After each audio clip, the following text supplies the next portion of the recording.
इसको थोड़ा संभालिए।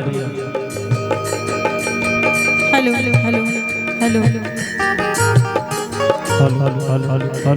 और करिए इसको करिए। हेलो वोकल बढ़ाइए, इस माइक का वोकल बढ़ाइएगा। हेलो हो की करा दुआरे बाजेला बधैया, दुआरे बाजेला बधैया, हो की करा दुआरे बाजेला बधैया। एक मिनट हेलो एक सेकंड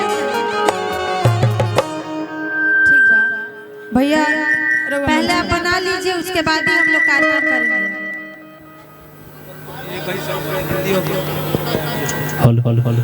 थोड़ा सा इसको बैलेंस कर दीजिए। मैं आपकी समस्या समझ रहा हूँ कि कहीं साउंड सेटअप पे हिंदी और भोजपुरी दोनों का डिवाइड हो चुका है। हाँ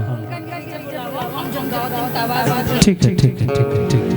hello hello hello hello hello